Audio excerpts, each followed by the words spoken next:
Record. Excuse me. Good morning. A warm welcome to the Humanist community in Silicon Valley Sunday Forum. My name is Alex Havasi. I'm at the moment Vice President of the Humanist community. The Humanist community is a chapter of the American Humanist Association, and humanism is a secular and reality-based philosophy of life that affirms our ability and responsibility, to lead ethical lives of personal fulfillment that aspire to the greater good. Yeah, we value freedom, fairness, compassion, and using science and reason to acquire and apply knowledge. If these words describe your thinking, we invite you to become a member of the Humanist community if you have not done so already. Membership forms are available on our website. A special welcome for those with us for the first time. We invite you to continue listening to our weekly forums and other events. You can find all our events listed on our website. Please aid us in continuing to present these forums by donating to the Humanist community. You can find out how to donate to our organization on our website, which is www.humanists.org. Also, we'd like a record of those who attend our forums. So if you're new on Zoom, please give your name and email address to Matt in the chat window. If you address it to Matt, no one else will see it. During Q&A, if you'd like to ask a question or make a brief comment, you can either use the raise hand feature on Zoom or ask your question in the chat window. To raise your hand, click on the reactions button at the bottom of your screen, then on the raise hand button at the bottom of the reaction menu. And when you raise your hand, you'll be called on when it's your turn. And you can unmute yourself to be heard. To prevent any background noise from coming up at your location, we ask you to mute yourself if you're not talking. And if you want, you can change your name or turn off your camera if you want to remain anonymous. I don't think there are any announcements. Next week, by the way, we'll meet at the Mountain View Senior Center, and Zem Lasky will give us a talk on Roe versus, on the two Supreme Court decisions of Roe versus Wade. Did I get that right, Zem? And you can just Close click enough. on that. Got it. Okay, you're muted, but okay, today Rohan Pandit will join us on Zoom and tell us about the model and accomplishments of the Silicon Valley Youth Climate Action and its initiatives for the coming year. Silicon Valley Youth Climate Action focuses on youth action teams to see that important climate policies get support at local, regional, and state levels while they gain knowledge about climate policy, building relationships with key climate stockholders, while gaining exposure to climate career pathways across multiple industries and disciplines. Rohan is Executive Director of the Silicon Valley Youth Climate Action. He's a passionate advocate for innovative climate policy and empowering youth to take action in the fight against climate change. He served as the top aide for California State Senator Josh Becker and worked as field organizer for the Biden campaign. Rohan? Wonderful. Thank you, Alex. It's a pleasure to be with everybody today and to meet you all. As Alex said, I want to talk to you a little bit about sort of our innovative model at Silicon Valley Youth Climate Action. There's plenty of youth climate groups and organizations, but I think we've been able to sort of build a resilient foundation and sort of become like almost a one-stop shop for any youth who is trying to do whatever they can to combat the climate crisis. We seek to empower them and to try and point them in the right direction as they kind of go off on their own career. So that's really the importance and kind of the mission of our organization. But I have some slides that I'd love to share with you. So give me 1 second. And if you guys could give me a thumbs up when you see them, that'd be wonderful. Yeah, thumbs up. Great. Okay, wonderful. Well, yeah, again, thank you all for coming, and thank you all for the invitation, Alex. I appreciate the call. Yeah, I want to talk about SVYCA, and again, our models, excuse me, really trying to bridge the gap between progressive and innovative climate policy and ensuring that the youth perspective is included in that, right? And because it's going to be their world, it's going to be our world that we're going to have to come into and sort through, and we're going to be the ones that are going to have to curb the effects of climate change the most, right? Because it can be affecting our own children and whatnot too. So Alex touched on it a little bit in the introduction, but I want to talk a little bit more. So the mission of SVYCA in general, we focus primarily on high school students and college students. We have a little bit with some middle schoolers and some even post college students with us as well, or college post mid 20s folks that are activists that work with us as well. But that's primarily it's a youth group, right? And we're trying to take advantage of the fact, and I always like to say that a lot of people kind of look at youth and maybe they think that they're naive or they don't know enough, but when you sit down as youth and you really learn the issues at hand, you read your cities or your county's climate action plan, and you understand and you're in the weeds of the climate policy, and you show up to give a public comment, or you're advocating to your elected official, and you're young and you know what you're talking about, that's actually even more powerful. And I argue to our youth all the time, like, being young is actually your competitive advantage, right? That's what differentiates you in many respects, especially when you're having conversations with some of the key climate policy stakeholders that really move the needle on these issues. Like that, you being young is actually a differentiator, and it serves to your benefit. So don't be shy, speak up, right? So that's a lot of the work that we do. I like to think of SVYCA in three prongs. So the first prong is actually empowering and educating our youth on the issues themselves. So I'll talk a little bit more about our action team model in a bit, but what we do is when we actually when our youth are recruited or when they join SVYCA, they typically join an action team which is focused on their local municipality or a county that they live in, and we have an adult advisor on the team that kind of guides them around policy or helps them understand the political context behind certain issues. So they're not alone, and there is an adult in the room, but it's largely the youth themselves and youth leaders within the teams that actually help inspire and lead these youth to get things done or focus on certain initiatives in certain areas. But all that to be said, the first prong is really about empowering our youth to actually learn about climate policy. So we have adult mentors and advisors that are part and partner with SVYCA. We partner with the Sierra Club Loma Prieta chapter. We partner with Mothers Out Front, which is another great nonprofit in San Jose. We partner with a bunch of other organizations, and they actually come and they train our youth how to be better climate advocates, how to understand climate policy in the weeds, reading a climate action plan, understanding reach codes, understanding, some things as wonky as water policy, right? Which could really get wonky. So we'll bring in folks to actually train our youth and educate them on these issues. So that's the first prong, right? The second prong, ensuring that our youth are now, instead of just reactively learning about these issues, and which is important, that exposure is really critical for them as they navigate their own lives and careers and how to mitigate the crisis, but encouraging them to actually act on it now, right? Once they have this knowledge and they're equipped with it, they should go out into the community and do what they can, right? So what does that mean?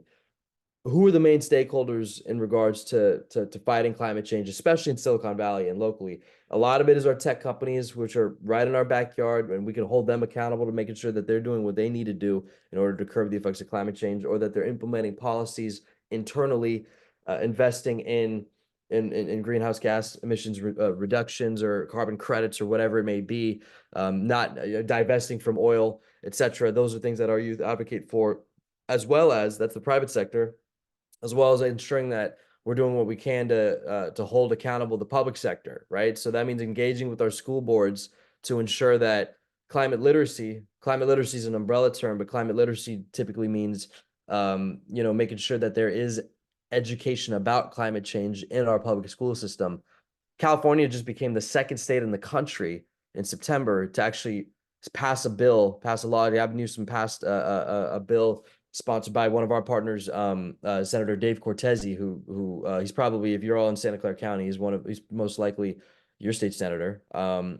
He's co-sponsored this climate literacy bill to ensure that climate change is actually woven into all the academic subjects K through 12, or I think it's first grade through 12th grade in our public school system. We're only the second state besides New Jersey to do that in the country. So there's a big gap and there's a knowledge gap for a lot of our students right now in actually understanding and learning about climate change in the classroom, especially in low income and underserved areas, right? So that's why engaging with school boards is important to make sure that they're doing their part and they're training their teachers and they're training and that they're devising curriculum that includes climate change solutions, right? Then you have your local, your regional and county, your state public policy leaders. That means our state senators and state representatives. That means our county officials and staff in the Office of Sustainability in Santa Clara County or San Mateo County. That means our local mayors who we have great relationships with, and our city council members and city staff as well. Having those relationships at every single level and ensuring that our youth are actually the ones reaching out to them and our youth are the ones that are keeping these relationships warm allows us to take advantage of the fact that we are a coalition and we want to provide the quintessential youth climate perspective. We want to be the number one body to give perspective on that, right? So that folks will end up coming to us because we're well organized, right? And sometimes our youth are even educating them on the issues and they're not as knowledgeable. I mean, we've had several glaring discussions with city council members throughout Santa Clara County who are not that well educated on the effects of climate change and how it impacts their cities. And that's enlightening and a little bit scary, right? But it's important that, you know, our youth are empowered to be able to take that on right now and give that stamp of approval. The final prong, and the one I'm actually most proud of, because I think about the youth of the future, is trying to expose our youth right now to the industries that actually combat climate change, which is actually going to be all industries, by the way. This is the medical field, this is engineering, this is design, this is advocacy itself, this is the practice of law. Like everything and everyone is going to have and implement a climate change lens in their career path in the future. So we need to be educating people on that now. So we bring in a lot of from our partners, partner organizations. We do a lot of workshops and trainings and try to give climate career pathways to our youth, regardless of what their interests are. If they want to be a structural engineer, well, wonderful. There's plenty to do in the fight to climate change for that. If you want to be a software engineer, like many people in Santa Clara County, it's a STEM focused area. Wonderful. I always joke, you don't have to go work for Facebook. You could go work for a climate tech startup, right? You know, that's the change of lens that we try to implement. And that's across multitude of different industries. And we do a lot of work in that regard too. So that's the one I'm most proud of because we need to funnel as many young people as possible into career paths that are thinking about these issues, that are trying to be holistic about this approach. So a little bit more about the context of our organization and how we recruit youth. So one is, you know, we do our best to recruit motivated youth. They either learn about us or we find them through tabling events, through speaking engagements, through being invited to local high schools and whatnot, and we recruit them. Once they're onboarded, I mentioned this already, but they get assigned to an action team. Typically, it's a city team. So we have a San Jose action team that's focused solely and hyper-focused on ensuring that the city of San Jose and everything in regards to San Jose is trying to accomplish and pass as much climate legislation, progressive legislation as possible, or supporting your local community choice energy provider like San Jose Clean Energy or Silicon Valley Clean Energy, right? To make sure that transitioning is happening, right? So we have a Cupertino team, we have a San Mateo County team, we have a Sunnyvale team, we have a Gilroy team. So we try to stay hyper focused, especially in regards to wherever our youth are located, to make sure that one, our youth are actually learning about these issues locally, because locally there's a lot to be done and there's actually a lot of climate solutions that could be scaled easier locally. But two, you know, having them understand that they can make a difference in their own communities locally. That's something that's going to stick with them and translate to the rest of their career and their livelihoods, right, as they grow. So we train them, like I said. Each team has a policy advisor or a mentor, if you will, that could guide the youth on policy, on how to be a good advocate, on the political situation in certain cities, and keep a lookout and just simply guide the youth, right? Once they're on these action teams, it's a lot of what I said before, is keeping these relationships warm with the key stakeholders who could be at the nexus of trying to create change in climate change, right? Or climate change policy, I should say. Sorry. So again, that means interacting with your mayors, interacting with your city council members, interacting with city staff that actually implements the solutions, and more than even just the municipality level too, and acting, keeping relationships with our local nonprofits too, and help ensuring that our youth are helping in their cause, their mentors and their leaders are helping with our cause, right? So that's a lot of what we do, and we teach our youth that though. And then, for a lot of our youth, the more that they become empowered and the more proactive that they become, there's a lot of opportunity within the organization to grow and take on more ownership of responsibilities. Just to get a quick glance of some of the action teams that we have. So again, these are the city level. This is all in Santa Clara County. We have 2 county teams. Our San Mateo County team is very active and very determined. We have a Santa Clara County team as well that makes sure that ensures that while we have city teams in the county, but we have to make sure that at the county level that they're doing what they have to do too.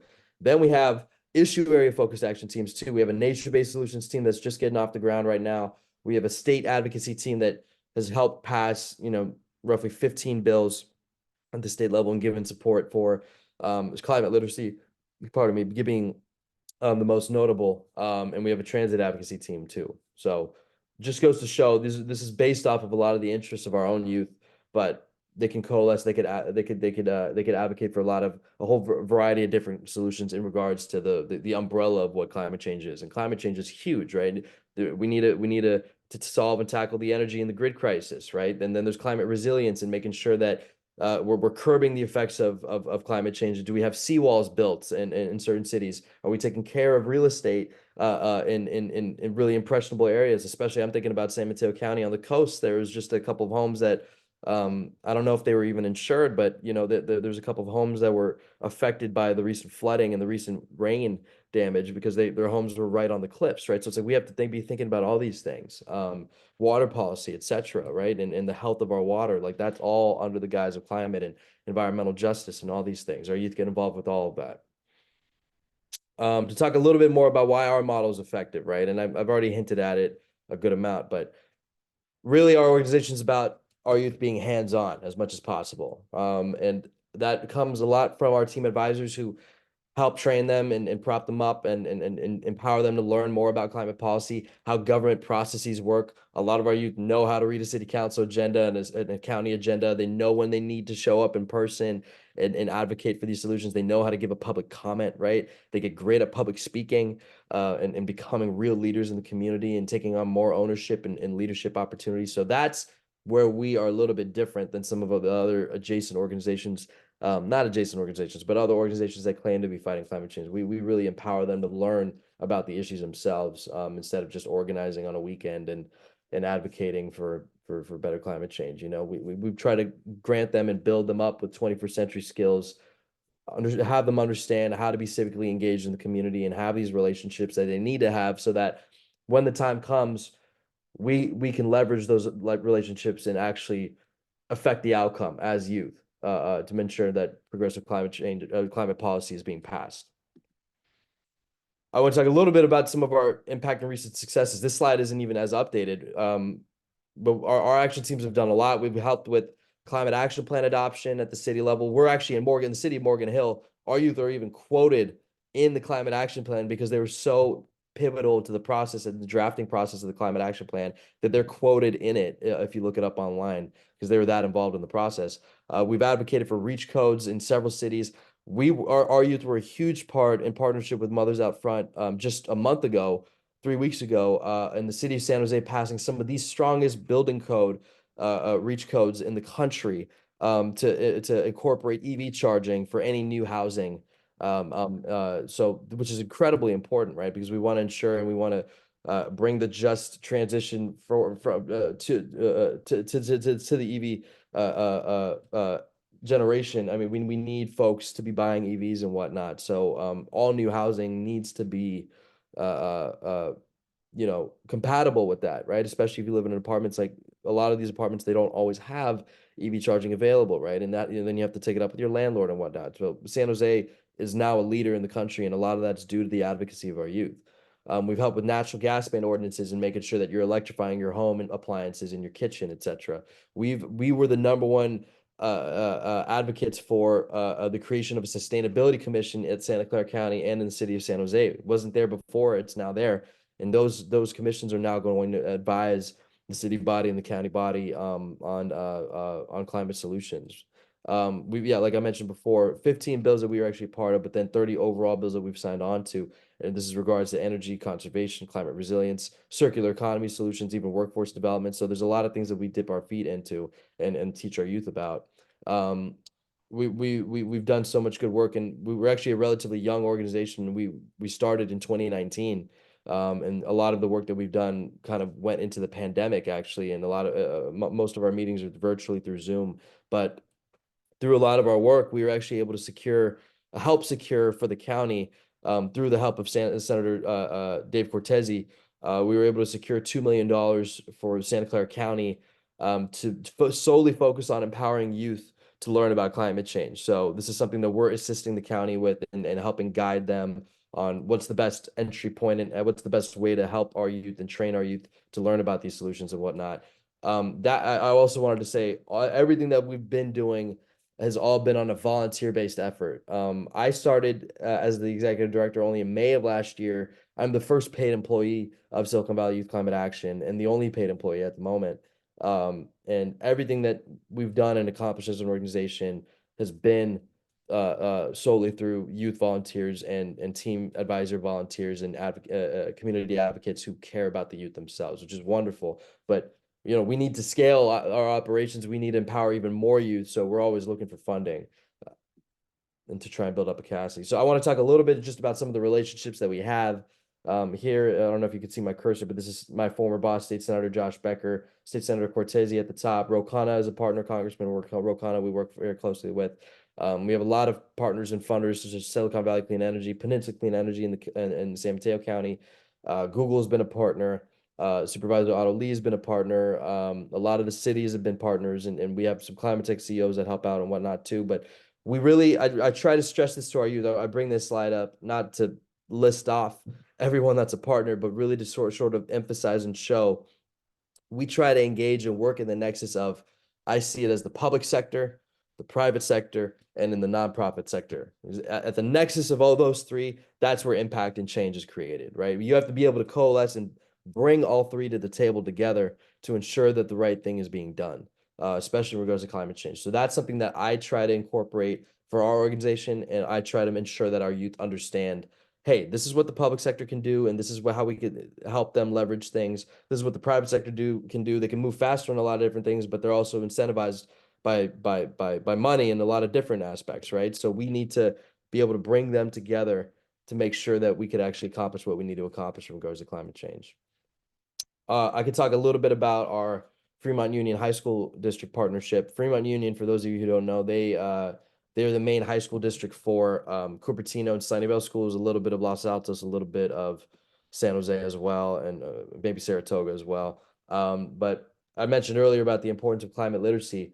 Before that bill was passed, and this is something that we had to advocate for FUHSD for a numerous amount of years, about 2 to 3 years before it actually launched early last year. But we have like a climate literacy collaborative, a climate change initiative that we've started with FUHSD, which is essentially to try and bring together teachers, students, industry leaders to start creating a comprehensive curriculum that includes the most up-to-date climate solutions from our tech leaders, but allows our teachers to find a way to weave it regardless of academic subject, not just in their environmental science classes, not just in their biology classes, but in their math classes, in their English classes, in their history classes, and in all whatever their interests are. Teachers are talking about the importance of climate change, teaching about the history of climate change, for example. Or if it's a math is easy. I mean, you just got to curate the problem accordingly. Talk about GHG emissions and your problems instead of pulleys and levers or whatever, whatever it is. But creating a comprehensive curriculum based around climate change solutions. So we've been working with them on that, and we're really proud of that partnership because it took a lot of work to get there. Fremont Union now is actually they were awarded the silver medal for the Green Ribbon Schools, which is a federal program that President Biden and his administration runs. So just the first year that we applied, we already reached the silver medal because of this kind of work that we're doing. And we're hoping to kind of expand this work and use this partnership as a model for other school districts to start implementing. Some of the climate tech relationships that we built, so Google's a partner, Delta Electronics, a lot of other interesting companies like Mainspring Energy, which is based in Menlo Park and does linear energy generators and is cutting edge in what they do. But the goal, again, is I've sort of already touched on this, but I want to be able to expose our youth as much as possible to their own, I want them to see a career for them. We do something like the Green Careers field trip. We do this annually where our youth will actually go and bus to innovative companies throughout Silicon Valley and the Bay Area to see and understand about all the innovative climate change solutions that are being implemented and kind of get inspiration like, hey, okay, this is what I'm interested in my career. But it's hard for them, especially in high school. You can't, that visual is not always there of what does a career path look like. And they're not even learning about career pathways in general in their high schools, right? Which is unfortunate, but that's just the reality of the situation. So we try to give them a glimpse of, if you say you care about climate change, no matter what your interest is, we're going to show you opportunities that you can get involved with in your career, right? And you can be motivated. And if they know that freshman, sophomore, junior year of high school, by the time they get to college, they're well on their way, right? They know what they need to do. And they're taking advantage of the right opportunities when they get to school. And so that's kind of the importance of doing work like this and engaging climate tech leaders in our own backyard. We are Silicon Valley Youth Climate Action, right? So we try to engage the tech sector as well. So yeah. And again, these are just more of the partners that we bring into the fold. You see a lot of notable electeds, a lot of important nonprofit leaders. The Climate Center is a great partner. I mean, there's a lot of great nonprofits that are part of this too, congressmen. So we try to bring everybody to the table. I've already stressed this a lot, so I don't want to harp on it too much, but we really try to do a lot on this regard. I want to talk a little bit some of our marquee events that we do at SVYCA. We have an annual youth leadership summit. I'd love to see some folks from this group show up. It's typically in July. We'll start advertising for it in about a month and a half from now. But in the past, we've had 200 people. Last year, actually, this number is wrong. It's actually we actually reached 375 people who showed up for this youth leadership summit, and it's kind of like a day of bringing together, again, private sector, public sector, nonprofit sector with our youth and other youth throughout the county, throughout both counties, to learn about climate change solutions and come together around those things. So we try to give youth a pretty in-depth perspective of, okay, what are some of the policy solutions you could learn about? We had an energy panel, we had a transit panel, we had a circular economy solutions panel, we had a green careers panel, right? So again, more exposure to understanding, whatever you are as a youth or whatever you're interested in, there is a path forward for you to indulge in your interests and pursue what you care about, your strengths, but also do it with the climate lens, right? So that's our marquee event. And I already talked a little bit about the bus tour, but again, across a multitude of different careers: engineering, design, conservation, circular economy solutions, which the building trades and unions, right? Like, we try to really bridge the gap and bring everybody to the table. Some of the other programs and initiatives we've done over the last 5 years, we actually said, and we were, I think, the only youth group in the state of California, which, by the way, again, the fourth largest economy in the world, the largest state in the country. We were the only youth group that sent a delegation to COP28. COP28, for those of you who don't know, is the annual UN climate change conference. This year it was held in Dubai. So we were able to fundraise enough to send a delegation of 7 of us to actually stay at COP28 and advocate for youth solutions. We served on several panels while we were there. We learned a lot and met with a lot of different interesting companies and key stakeholders. But it's important for youth to get that exposure now when they're young, right? Like, this is something that everybody should be inspired by and encouraged to do. We were shocked. We were the only youth group there, and it's just like, this shouldn't be how it is. That we need more folks to be a part of this, right? But we hope to go to COP29. I think it's going to be, funny enough, in Azerbaijan, in Baku this year. Maybe some of you know that, maybe some of you don't, but Baku's also Azerbaijan's, I think, their largest export. 60% of their economy is oil. So it's important to go there to combat fossil fuel interests as well, right? Some of the other things that we do, we have climate speaker series. We try to do it monthly, where we'll bring in a guest speaker and talk about a different type of climate solution. So our youth are learning about that. There's climate change education and policy training. We do door-to-door campaigns every now and then. We'll hold city council candidate forums or congressional candidate forums and probe them and ask them about, you know, how they think about climate change solutions and whatnot. We do a lot of Earth Day outreach, which is coming up in April. I want to talk a little bit about some of the partnerships we have in 2024. And then I know we'll have some time for Q&A. This might be interesting to some of you. We are partnering with Elders Climate Action Network, which is the NorCal chapter, but they're a national group, to try to create basically the nation's first intergenerational climate summit in collaboration. And the goal of this partnership is to have it be and serve as a model so that the NorCal chapter could send it to all the other chapters throughout the country and have and encourage the Elders Climate Action Network nationwide to engage with their youth groups and ensure that the elders are doing what they can, mentoring the young generation, but also supporting their ideas and empowering them however way they can. So we have this summit coming up in June. Fortunately, this is kind of a closed event, but you know, maybe there's some opportunity for a couple of key spots opening. But we'll have the summit, and then we're expanding sort of our internal teams in partnership with Elder Climate Action, and we're kind of almost merging the two and making sure that their elders are interacting with our youth and inspiring our youth and teaching our youth about specifics of climate policy or government processes or even tech solutions here and there. But this is a partnership that we're really, really excited about, and something that kind of speaks to the innovation of our group, but also this area, right? The Elders Climate Action had this idea as well. We're really excited about this partnership. What else do we have? We have a partnership with Peninsula Clean Energy as well as Silicon Valley Clean Energy to launch a climate literacy. I've mentioned climate literacy before, but a climate literacy initiative, because again, right now there is a big gap in, especially Santa Clara County. San Mateo County is actually ahead. Santa Clara County's got a huge gap in teaching the public, the general public, about the importance of climate change. So we're launching a pretty robust climate literacy initiative aimed at targeting K through 12, their families, the broader community. The goal of this initiative, and this is happening in both San Mateo County and Santa Clara County again, we're trying to, we have already a climate literacy workshop that our youth have developed on their own. Funny enough, they did it on their own without my guidance, without anybody else. They developed a 90-minute climate literacy workshop to try and again, encourage the general public to learn about climate change solutions. And we're going to keep going. We're going to get it. They've been doing it in San Jose libraries. We're going to get it in other libraries throughout the county. Excuse me, pardon me, throughout both counties. And because the libraries are some of the best community resources to be able to learn about these things and have workshops and kind of advertise through an institutional base already that's there. We're converting that workshop to become a school assembly that our youth will actually perform and put on.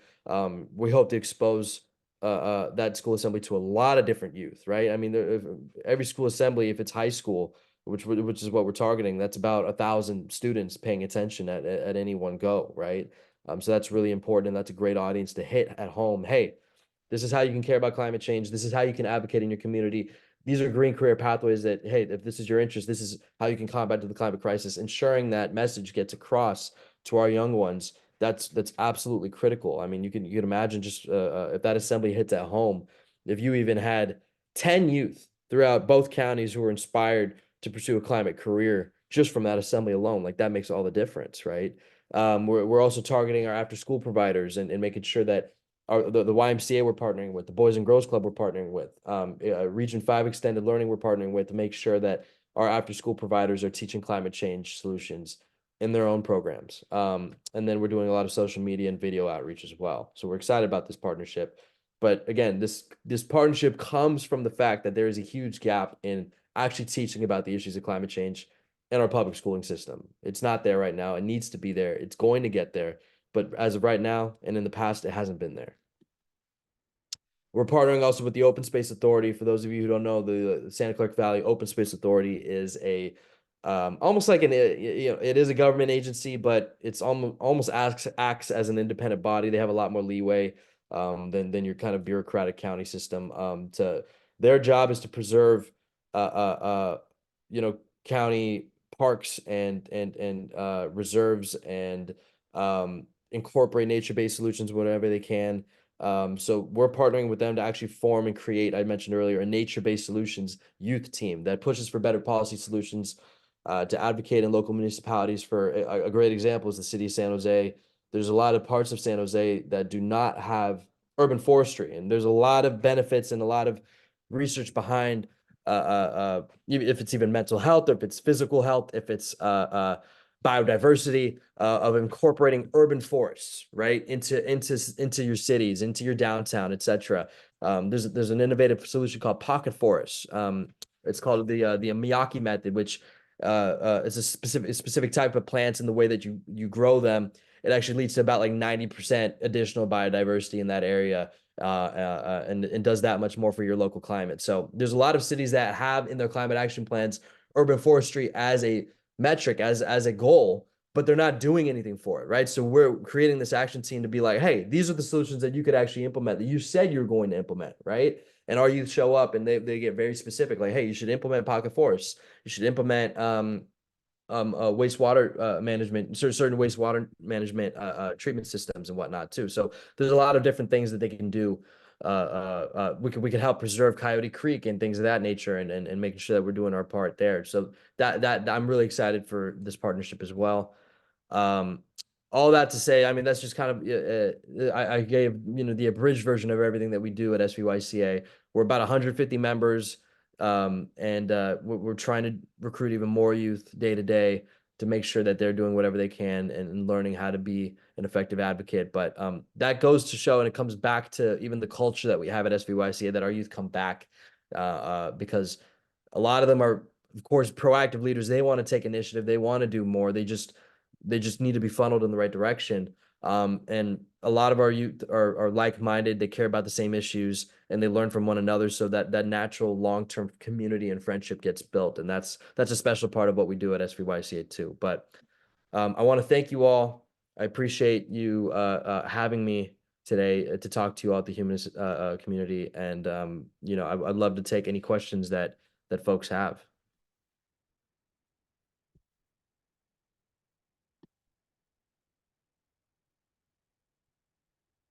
Thank you. Yeah, that was you covered a lot. Yeah, it was a lot. Dana or Jerry, I see your hand up. Yes. So I see that you mentioned a number of cities. I didn't see Palo Alto and Mountain View on the list, and I was Yes. wondering why.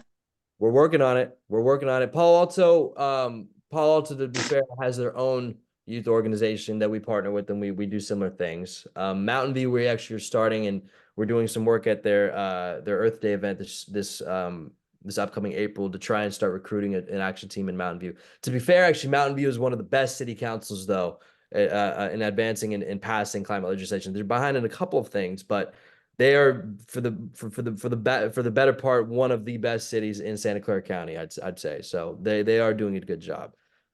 And what's the name of the youth group in Palo Alto? I'm in Palo Alto, so You I'm live in Palo concerned. Alto. You know what? I actually have it bookmarked here, but I believe it's the Palo Alto Student Climate Coalition. Let me find it. I can find it and put it in chat. Okay. Yeah. Okay. Zen, I got a lot of other questions, but I got to let others take their turn. So you can come back to me later. I'll No do that. Zen, Yeah, I have a brief comment and a question. So I'm really glad that you mentioned adaptation. You mentioned putting up of seawalls. So, I really like when people actually talk about adapting to climate change and protecting human lives. But I do have a question about how your movement might scale, for instance, nationwide or perhaps even internationally. I think that, your Silicon Valley grouping operates in a sort of a bubble because you do not have political adversaries. So how would you do this in Pennsylvania, Ohio, Michigan? I'm not even bringing up People's Republic of China. I think that would just throw you off. That's a whole different beast. I don't know about China right now. Yeah. But How about So Texas how does and it scale beyond Silicon Valley that Yeah, doesn't manufacture anything anyway?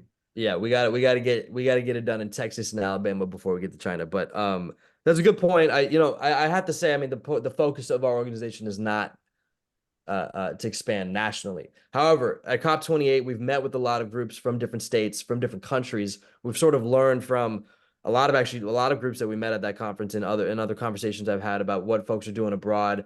I mean, as much work as our youth are doing here in the Bay Area, my God, there's some youth groups that are in Amsterdam and in Denmark and in the Nordic countries that are really well ahead and advocating for really progressive climate policy solutions because they're curated to whatever their environment is, right? And I think to answer that question, I think about a couple of different things. One is our model is still scalable, even though for lack of a better word, to red parts of the country where progressive climate policy doesn't have as much of a safe harbor, right? There are still elements, and we've had even conversations with folks in this state. Like there's a lot of counties in this state, you know, especially you get to NorCal or in the Central Valley that near Bakersfield, you know, there's a lot of areas that, especially ag areas, that are not as receptive to this stuff, right? And we've met with teachers, and they're like, I want to do stuff, but I'm not getting the funding, or I'm not getting the go ahead. I think there are still a lot of resources that they could point their students in. And it's really, again, it's all about the youth learning about these solutions, right? So you don't have to have necessarily this institutional body, this coalition to be able to be effective and get things done and inspire youth to learn more. I'll also say this, and I learned this very much so from my last job with working from State Senator Josh Becker. By the way, again, most of you in Santa Clara County, State Senator Josh Becker is you know, he's got most of San Mateo County, but now due to redistricting, he's got the cities of Cupertino, Saratoga, Campbell, parts of San Jose. He used to have Sunnyvale and Los Gatos. So if any of you live there, he's your state senator. And he's wonderful. Yeah, he's got Palo Alto too. Palo Alto, Mountain View. Yeah, that was already there. Yeah, you're right. But he's got that in Los Altos. But he's wonderful. He is one of the if not the number one, he's definitely a top 5 climate leader in the state. Anything that I learned from him, again, California having the power and the influence that it has as the 4th largest economy in the world, the other states in this country, albeit usually blue states, but not always. Actually, there's a lot of wind energy and a lot of solar energy development being done in Texas and in Florida. And where there's money, these red states get involved. I'll say that. And workforce development, they're actually, a lot of them are more ahead of some of the blue states. I'll say that. And transitioning a lot of their unions to electrify and build better resilient grids and whatnot. But to get to my point, is anything I learned from working with Josh, it's that if you can get it done and pass it in California, which by the way is not an easy feat, more than I think it's 50 or 60% of Democrats in the state, which we do have a super majority, a trifecta in the state. 50% of Democrats take oil money.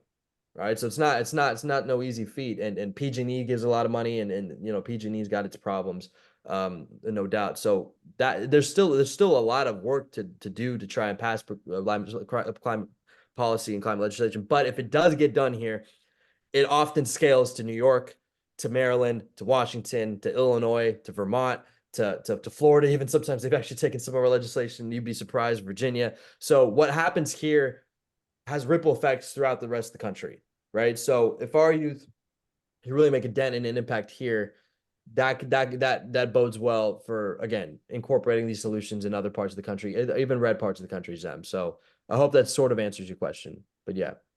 And also, again, actually a third aspect of that is the green career pathways. Like that's, again, where there's money to be made, a lot of these red states are still interested. And when you have the economic lens and that focus, you could actually get a lot of leeway and get a lot of things done. And there's a lot of money to be made in the industry of climate change and in the future of climate change. So we try to advertise that. We don't have to shy away from that. There's nothing wrong with caring about or prioritizing money in your career path. And if a lot of our youth care about that, that's great, you know. But again, the career pathways are going to be there for everybody. You got to educate folks. So I've had a lot of really good conversations and engaging conversations with some elected leaders from like Utah, from Kansas, from Kentucky even, and they're interested in that. So, you know, you have to have those on the ground conversations for it to really seep through. yeah, institutionally, it might be hard to pass some of those laws at the moment, but you can get things done. So sorry, that was a long way to answer. Dan, I see your hand up again. Who's next? You, Oh. Oh, I am. Okay. So I was with, do you interact with Sunrise and also with Citizens Climate Lobby? Citizens Climate Lobby, we have interacted with before. I think they were a partner at our summit. I will say I think they tend to focus more on federal legislation, and we do more Yeah. locally. So that's one lens that's a bit different between us. Sunrise, we have interacted with in the past, but that was kind of one of the organizations I had in mind. And there's no flack to Sunrise. They've done a lot of good work, and they were really important, in the past few years to get the word out and message out. But the thing with Sunrise is when you kind of exist as an organization to only organize protests and galvanize, hey guys, we're gonna meet one Saturday every 2 months to organize around this issue. The youth are not that well organized and they're not that empowered, right? And once those empowered youth, a lot of those youth were high schoolers, once they get to college, and it's more of a transitory nature, the nature of youth in general, it's transitory, right? Because high schoolers graduate, they go to college, they have different priorities. Maybe they still care about climate, but they're in different parts of the country. Sometimes those movements don't get picked up. So Sunrise, I mean, in the South Bay and in the San Mateo County, it's kind of struggling a little bit more, right? So we're a bit more of a resilient and robust organization. One, because we prioritize recruitment, but we prioritize actually empowering them to learn about the issues as opposed to just showing up for a protest, which is important. I mean, we need to do stuff like that, but it's to really care about this work and to really get in the weeds of getting things done. You can't just, again, I'm being a little crass, but you can't just hug trees, right? You got to do more, right? You got to do more, so Okay. that's what we try to prioritize. Yeah, Is there well, somebody else? go ahead. Who's next? I just want to make a comment. One of the things that impressed me about your talk is because I hadn't thought about it as climate advocacy and so on as a growth industry as a good career path. Yeah, the advocacy itself is a career path, but again, I mean, the green career path, I mean, that's also, I group It's together broad. advocacy and politics, right? Like there's plenty to do in politics, right? If you care about policy, public policy, plenty to do there. I group advocacy with that. In my opinion, like, I interned in DC for a bit. I kind of think of it as like you have your institutional players, like your agencies and your departments. Then you have and working on the Capitol or working in Sacramento in the government itself. Then you have your advocates, your Sierra clubs, your advocacy players, and then you have your lobbyists, right? And so those three kind of intersect in a Venn diagram. And they're all important. They're all part of the process, but you can choose which side to be on. But I group that all together. Yeah. Okay, Jerry? Yeah. So, what you're thinking about mitigation versus adaptation? Some people prioritize adaptation. Some people prefer mitigation. Where do you fall on that? Yeah, I think both are important. I think the biggest thing, I mean, I learned a little bit about this in school. I'm actually going back to grad school to learn more about that. So, but I think it really depends actually on your locality and where you're from. I think one thing I did learn, and this is, it's something that you kind of grow up with and you're kind of like, oh, I grew up pretty political and pretty engaged in that environment, but you only think federally, right? And you think that the dollars trickle down. Now that I've been involved in the process, you really understand, okay, the federal dollars, maybe if you get that passed, they trickle down to the state trickles down to the county, and then the supervisors choose projects. Really, a lot of this is local.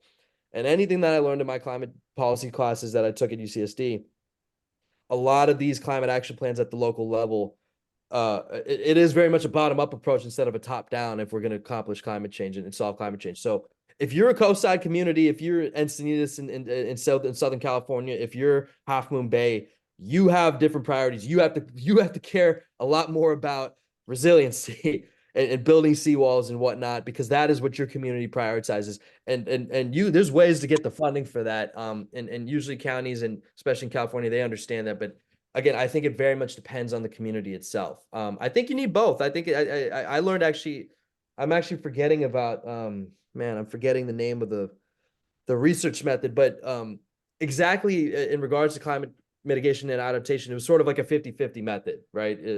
Giving as much financing or at least effort to both.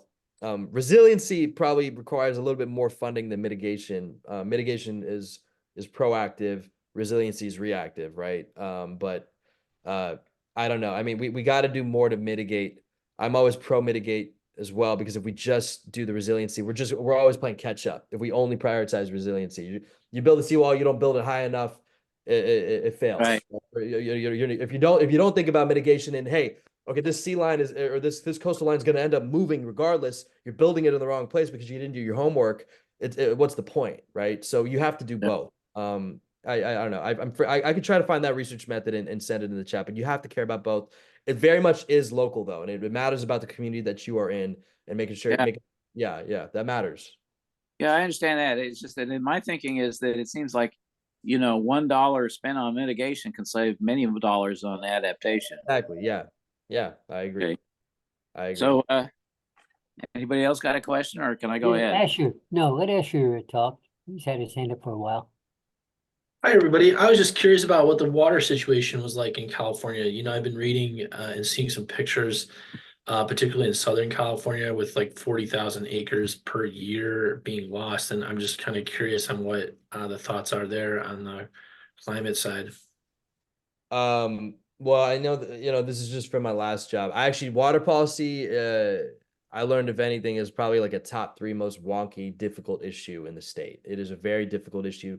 You have to mix there's a lot of conflict with water rights. These are water rights laws that were written, 100 years ago, and intersect with a lot of different land. And there's a lot of strife in communities to try and fight over these things. I mean, there's also certain crops, almonds, I'm sure many of you know, like they require a lot more water. I think those are tough conversations that Governor Newsom's got to have with some farm workers. We got to support them, but I think there's some crops that, they just soak up and take up so much water that we maybe have to reprioritize things. But I actually, I'll be honest, like I don't know, Asher, a lot about water policy. It is incredibly wonky. It's incredibly wonky stuff like that. Like I am not even a climate change, a climate policy specialist. I try to read as much as I can about electrification and resilience and solutions that I can, but I'm trying to run the nonprofit. Like water policy is such a beast. I have not been able to dive into it, but I could try to maybe send some resources to you all after and point you in the right direction. I mean, Senator Becker does a lot, and Helen Walter, who I used to work with very closely, she was his climate aide. She just moved on to work for the city of Half Moon Bay, but she was our top water aide. And I'd be happy if you actually are really interested. I could maybe even put you in touch with her. Water is a very difficult issue. It's a very difficult issue, and I don't know, the future of water in this state is going to be really difficult to see. I'm really happy everybody's, the sun's out right now. I'm in San Francisco and sun's out. It's beautiful, but my God, like we needed that rain. We needed the rain really bad, man. So yeah. Okay, Sam. Yeah, I'm always curious about how environmental movements plan to overcome the public good problem. I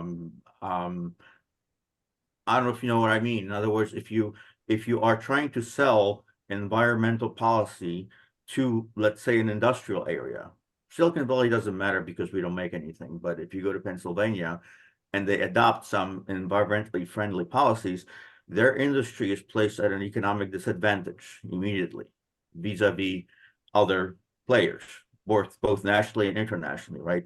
And the result is that no one wants to go first for that reason, right? So how do you untangle that? How do you unplug that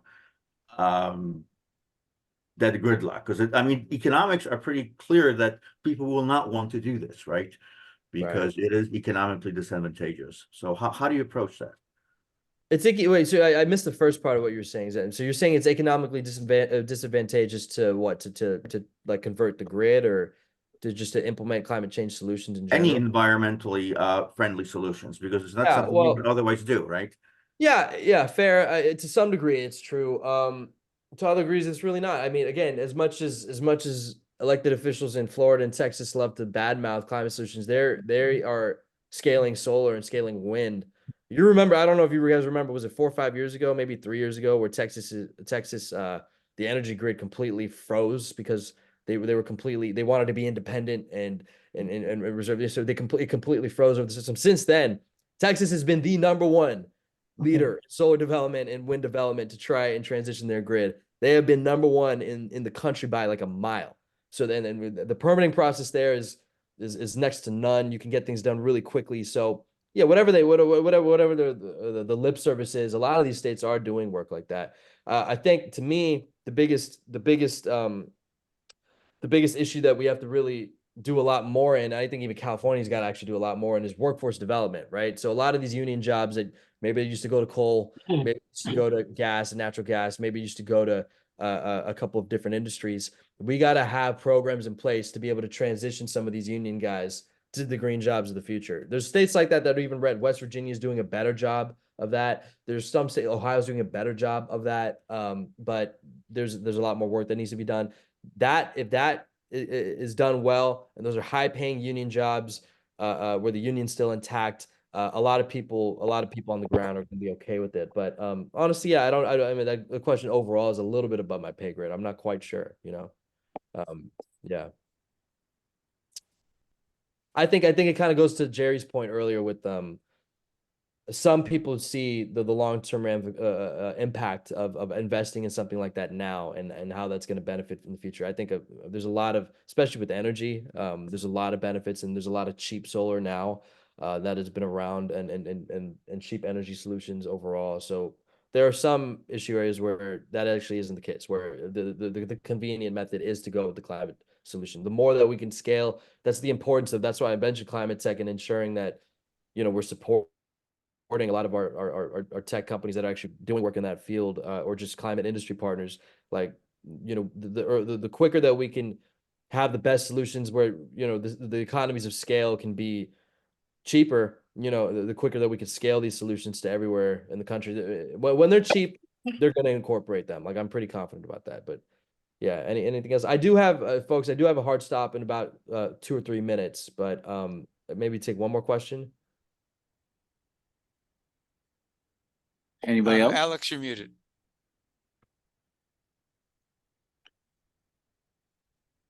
Jerry, you got your hand up. Still? Yeah, I'd like to know what you thought of COP28. I thought it was wonderful. As much as in the news, there was a lot that was done, but and it was, the most besides the Paris Climate Accords, like, I mean, it was the most accomplished COP conference ever, potentially. But there's a lot more that could have been done in negotiations. Again, a lot of work on resiliency, not a lot of work on mitigation, and a lot of pledges, but not a lot of countries who are putting money into those funds. So, but I will say this, being on the ground and seeing it, being really inspired, you meet people from all over the country, all over the world, and in this country who care about these issues, who are really thinking thoughtfully and critically about these issues, from academia to tech to engineering to urban communities in third world countries. Like, a lot of people really care about these solutions, and it was really inspiring to be there, because you could really tell how much people care and how many people are really thinking critically about these issues. I mean, the biggest takeaway that I already kind of knew this, but it kind of really resonated when I was there. I always say it. I'm a huge Springsteen fan, right? He talks about the idea that we have to be fighting optimists, just in general in life. But I apply that very much to the climate crisis. We saw Al Gore give a talk, and Al Gore talked about the idea, and I very much believe this too, that climate change is sort of a poly solution, in the sense that it is almost the Martian pointing the death beam at Earth. It is so dire and so consequential that if we actually are able to get our stuff together and kind of come together to fight the crisis, we could actually end up benefiting tremendously in other aspects of the world. Geopolitically, I think building communities locally and getting off social media, and there's all these things that kind of erode the fabric of society as we know it. Like, climate change is the thing that can actually kind of unify and bring everybody together. So I'm really optimistic about that. I'm also optimistic about the fact that, and this was said several times, basically 70% of the solutions to curb and combat climate change are already here.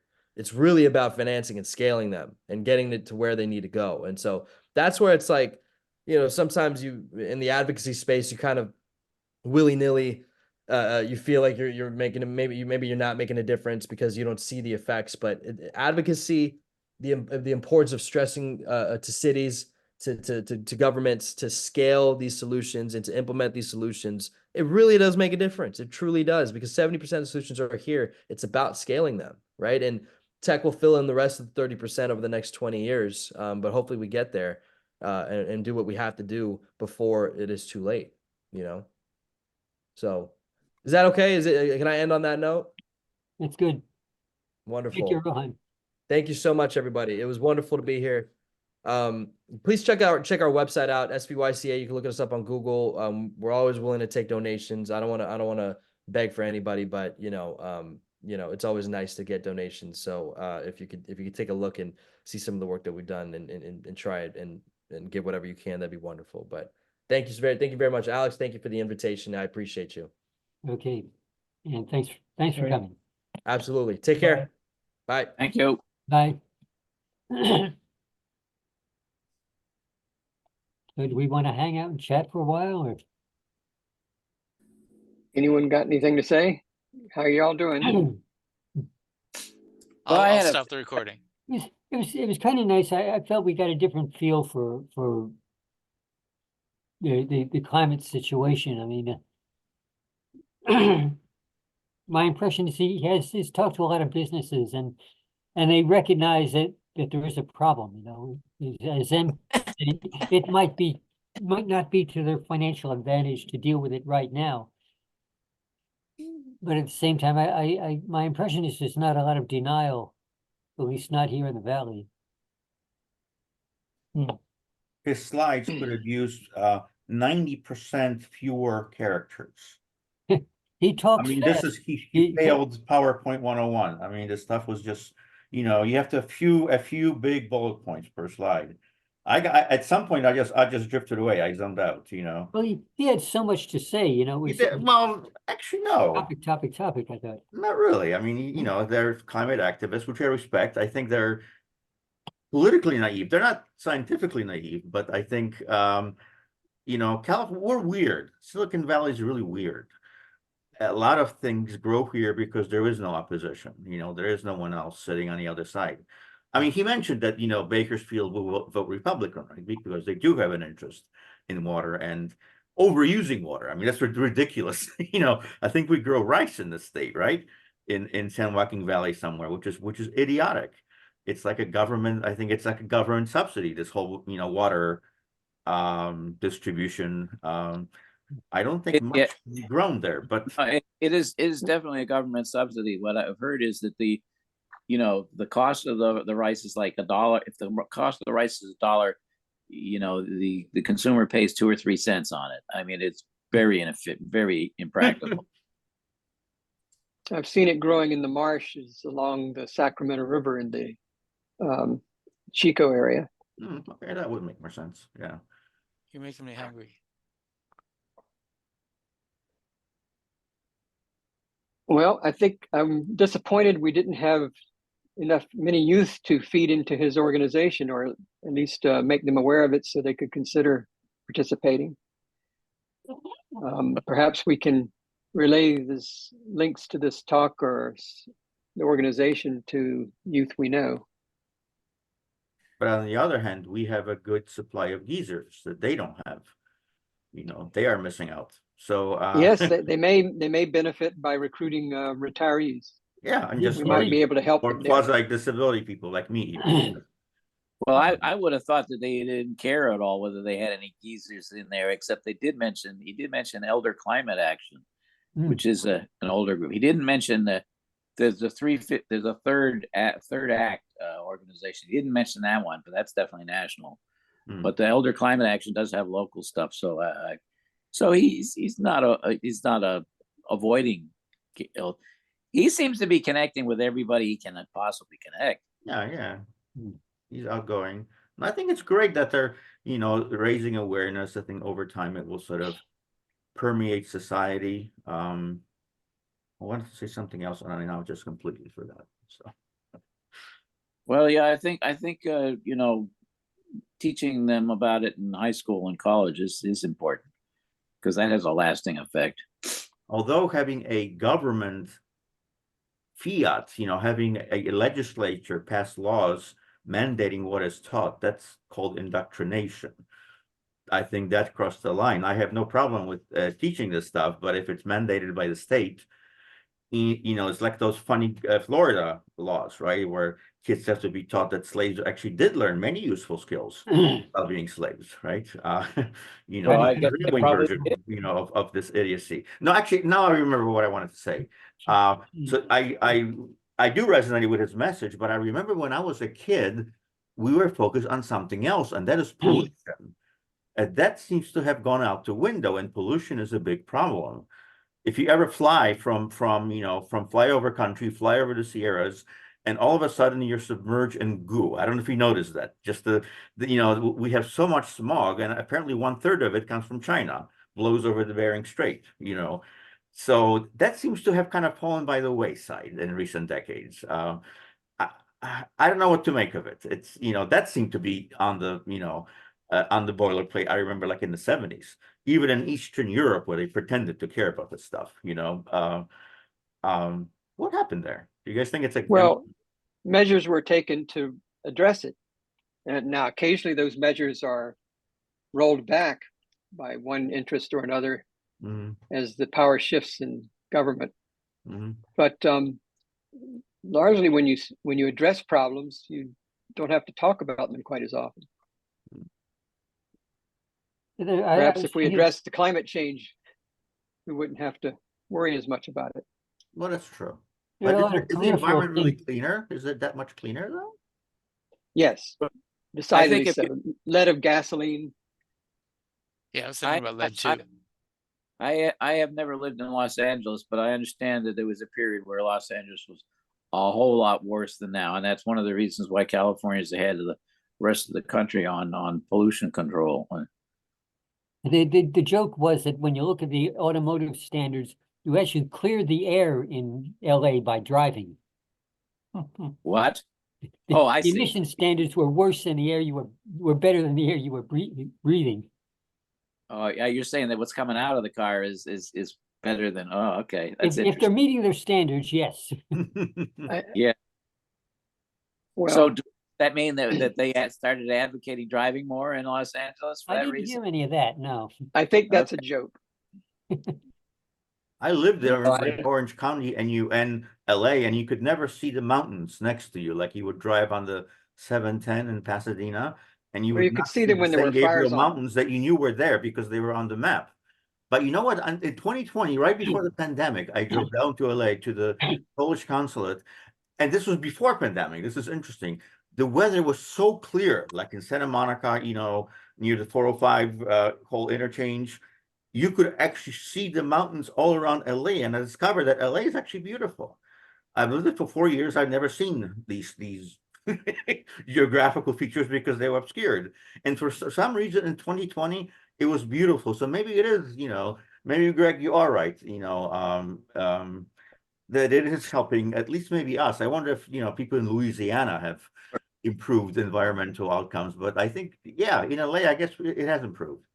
I have flown or into it could LA on a clear day when you could see this in May, when you could see snow-capped San Gabriel Mountains, and it was quite impressive. But of course, they do have their smoggy days. Yeah. Well, I'm wondering whether that day where it was clear and you could see all the mountains, was it did the wind come from offshore? That can affect it. Yeah, I don't know. It was as clear. I never seen SoCal so clean. It was really weird. And this was before pandemic. It was not before, before everything stopped. Don't trust any air you can't see. Yeah. Well, back during the, when after 9/11, the air traffic stopped completely for about 3 or 4 days. And apparently that had a noticeable effect on air quality. And that was just stopping airplanes, it wasn't stopping cars. Yeah. But Volcanic your comment eruptions are good for the climate too. They cool the planet.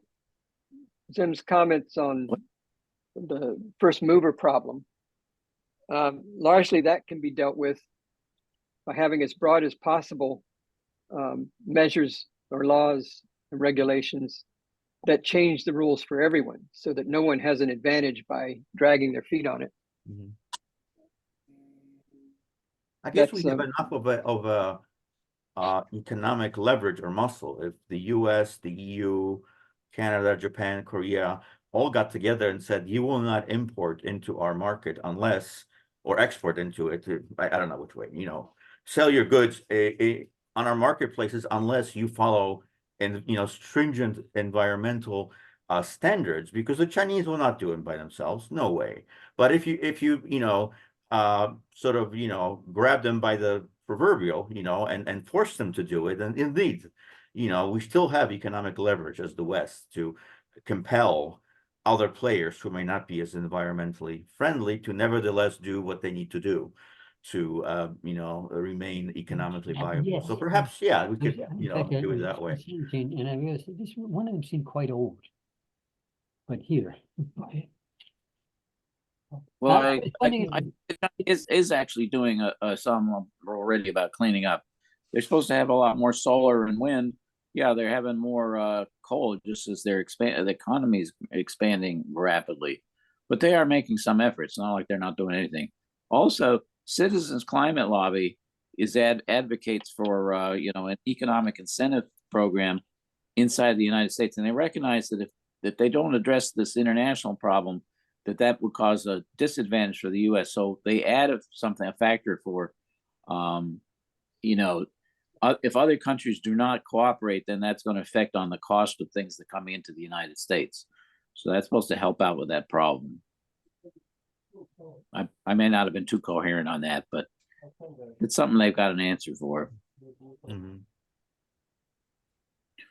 I was wondering if I was going to bring up other topics, nuclear energy or population. I wonder if he's thought about that. There's not much you can do about it. I mean, there's a lot you can do about it, but no one will.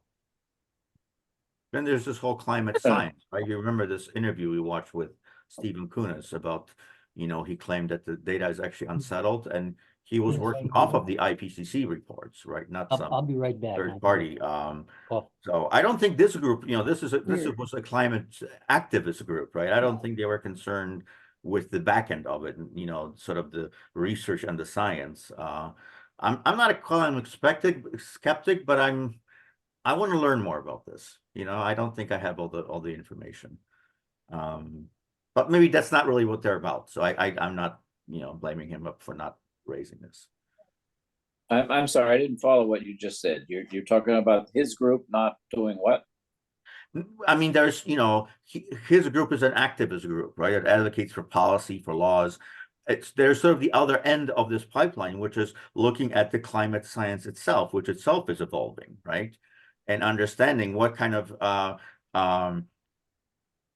for lack of a better, reason, what kind of talking points you can provide, because you will run into climate skeptics and climate deniers, right? So I wonder how much they look at the, the emerging knowledge base for all of this. And I think probably they don't, and it's not really in their wheelhouse anyway. But it is, I think it is an interesting problem, right? Because I don't think we have very good models actually for predicting future, future climate. We just observe. Obviously, it's getting hotter and hotter, but there's, I think, still a lot of stuff to be done on the, on the scientific front, right? Which is separate from.